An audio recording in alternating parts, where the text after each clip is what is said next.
What is up, nation? Today let's talk about how to get Tadayori's armor in Ghost of Tsushima.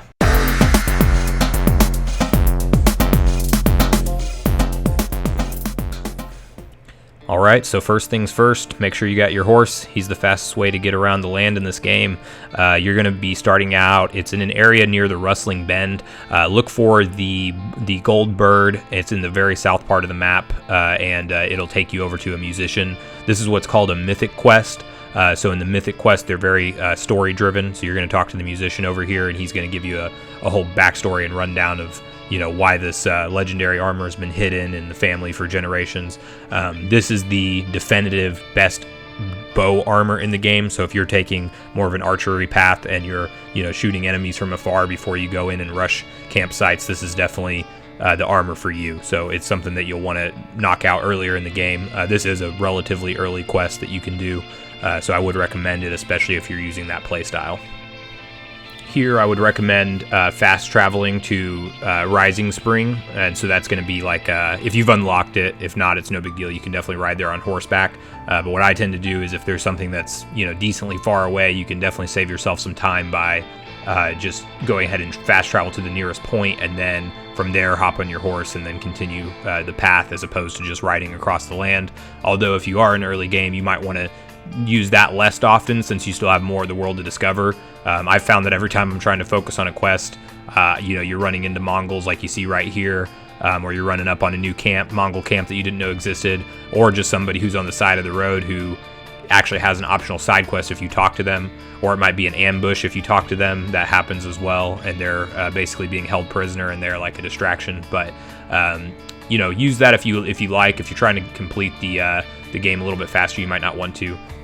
But here you arrive at the Crown of Violets, and you're just going to come up this path, and at the top of the mountain there's a couple things to examine. It's a shrine of some sort, and then so you're going to examine both the first statue piece and then this other piece to the side here, and that's going to unlock this little pop-up map, which is essentially going to show you where you're supposed to go next. And you always want to inspect these shrines and make sure there's nothing else. Sometimes in side quests you're actually at a different shrine that has like a sub path, but this is basically just a drawing of the area that we're in. I did want to point out, and I do this in the video here, there's a undiscovered location that's nearby that last point, and this is actually an Arrow Peak shrine. Totally optional. If you don't want to do this, just skip ahead a little bit. But this is where you get a charm of Iniri, which is a very valuable charm to have. It actually upgrades your ability to collect more supplies from each enemy that is killed, or even if you're just getting it out of a chest. I did want to put that in the video because it's right in the same area, so if you want to knock that out, go ahead. But where we're looking at here is actually where you want to go, towards the northern part of the area that's going to be past the river. That's going to be the starting point for the second part of this quest, which they give you this map and then kind of expect you to find it. It's not very hard by any means, but it is probably the first thing in the game that you can't just like set your wind direction to go take you over there. So it is worth pointing out that it's north of the river and it's towards an opening in a cave looking area is where we're headed. So that's you'll want to keep that in mind. And then as you progress here and go past the river, you will run into some Mongols and a bear that are having an altercation. I would recommend always taking out people as you find them along the way. You're going to get more supplies by doing that. Your legend's going to grow quicker, so you'll level up. And predator hides and different things that you'll want to pick up along the way are pretty valuable as you continue to progress through the game, because there is all of your armor upgrades and weapon upgrades and things come from those type of supplies, so you'll want to be picking those up as you go. There's definitely a lot of incentive to, while you're questing, go ahead and pick that stuff up along the way instead of assuming that you'll come back later, because this is a pretty huge open world. So as you progress here, inspect that. The blood stain on the ground there, it looks like some people got messed up. You want to squeeze through the rock and then continue into the violet field here. This is a pretty cool part. I really did enjoy every boss fight that has been in this game of some sort, or just one-on-one samurai fight has been incredibly enjoyable for me, so hopefully it is for you guys too. But you'll want to inspect these few pieces of the shrine here, and then we're going to be confronted by a lady who essentially just doesn't trust us and thinks we're a trespasser. She's actually not a bad guy, but she doesn't believe that we're a samurai because she's been told that they've all been killed. but it's a real enjoyable fight. And honestly, every one of these that I've been in, as far as the one-on-one fights so far, have been really enjoyable and decently challenging on hard mode too. Definitely, if you're playing on hard or even medium difficulty, just kind of get used to the parry mechanic, because they do expect you to learn that, and they do expect you to be able to block at a moment's notice. And then you'll obviously want to watch for the unparryable blocks with the red strike by them that you'll want to dodge as opposed to blocking. And then what it really does is it wants you to attack extremely fast, as far as whether you parry an attack, you need to follow up quickly, or if you dodge out of the way, you also need to follow up quickly. What I'll tend to do is try to just do a sidestep dodge, but actually do a dodge roll, and then you're not even going to be able to land a hit if you run back up to them, because it's a very fast-paced action style in this game. So I'm pretty happy with how they've balanced it so far as difficulty. I think playing on hard mode is probably the right thing to do for most players the first time through. You might die a few extra times when you're getting used to things, but it feels like more of a rush when you do that. Here, as I mentioned earlier, make sure that you go around any area and pick up all the supplies and things that are on the floor that you can, because I've found that even doing the side quests and trying to track this stuff, that I still don't have enough to do certain armor upgrades.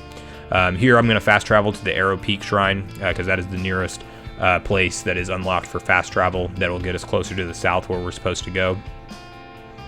So then from here, just call your horse again. You are going to start to continue to head south, but there is something that is coming up that I actually went and did another little side undiscovered location, and it is worth doing because it's two things, not just one. As you start to continue down this path, you'll see that bird pop up, and then this is kind of again an optional point. You don't have to do this, but this is actually going to unlock one of the Pillar of Honors in this area, which you'll want to do to get this venom upgrade. And then if you look, what's kind of tricky about this, if you look where I'm at, if you go down the opposite way that you came, there's a fox shrine that's right behind you. So I thought for that area, since it's right there, right near that fast travel point, it's worth pointing out that that's definitely worth doing while you're on the way to the south area. And then we'll continue on horseback until we get closer to the next point of interest. Don't injure your horse, as I did there. Definitely jump off of cliffs that are a little bit too high for him, and I'm sure that he doesn't appreciate having his legs broken upon impact. So here you're gonna be well on your way to the end of the quest. We're coming up to the last end point here, the kind of the final battle, and when you'll actually receive the armor. So this is basically a territory that's invaded by Mongols. They're holding the musician hostage, and I would recommend maybe assassinating a couple of the guys. You can go about it however you want, obviously. I tried to do that, knock off a couple of the guys on the side, and then just kind of went into full combat. But the strategy with this part here is definitely to, even if you're in close quarters combat with somebody, you want to make sure at all times that you have an eye on the musician, and you're going to have that red icon that pops up.